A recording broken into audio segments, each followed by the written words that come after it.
জনসম্পৃক্ত কর্মসূচি নিয়ে আবারও মাঠে নামতে চায় বিএনপি। বৃহত্তর আন্দোলনের ক্ষেত্র প্রস্তুত করার আগে নিত্যপণ্যের ঊর্ধ্বগতি, লোডশেডিং এর মতো কর্মসূচি নিয়ে জনগণকে সংগঠিত করাই দলটির লক্ষ্য বলে জানিয়েছেন সিনিয়র নেতারা।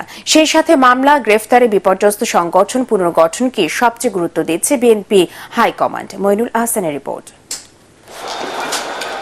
রাজনীতির দৃশ্যপটই পাল্টে দেয় গেল বছরের ২৮ অক্টোবর নয়াপল্টনে বিএনপির সমাবেশকে কেন্দ্র করে নেতাকর্মীদের সাথে পুলিশের সংঘর্ষের ঘটনা।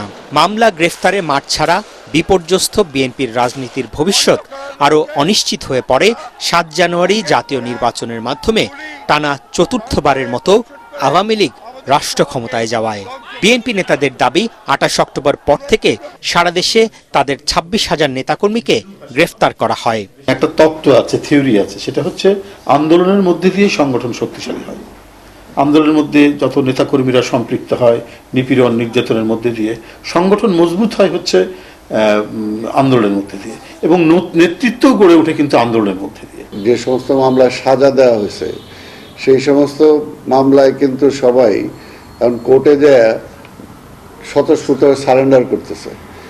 যে একটা কর্মী মামলাকে, জেলকে ভয় পায় না, গুলিকে ভয় পায় না, আপনি সেই কর্মীদেরকে দমাবেন কিভাবে?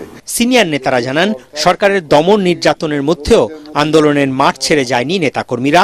অটুট আছে তাদের মনোবল। রমজান, তাপপ্রবাহ সহ নানা দিক বিবেচনা করে সহসাই কর্মসূচি নিয়ে ফের রাজপথে নামার কথা জানান তারা। খুব দ্রুতই নানা কর্মসূচির মধ্যে আমাদের এই চলমান আন্দোলনের এটা বেগবান হবে। এখানে নিষ্ক্রিয় বসে থাকার কোনো অবকাশ নেই, কারণ আমরা আমাদের অভীষ্ট লক্ষ্যে পৌঁছাতে হলে আমাদের এই আন্দোলনের গতিবেগ আরো তীব্র করতে হবে। আমাদের মূল অবজেক্টিভ হচ্ছে গণতন্ত্র ফেরানো, অবাধ সুষ্ঠু নির্বাচন নিশ্চিত করা। শুধু একটা বিএনপির তো সংকট না, যেটা বললো জাতীয় সংকট। কাজে জাতীয় ভিত্তিতে সকল দল, সকল মত সবাই চিন্তা করা উচিত যে কিভাবে এই ফ্যাসিবাদের হাত থেকে আমরা মুক্তি পেতে পারি।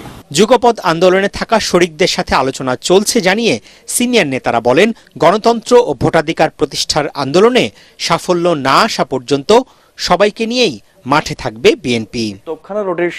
মইনুল আহসান, এটিএন বাংলা, ঢাকা।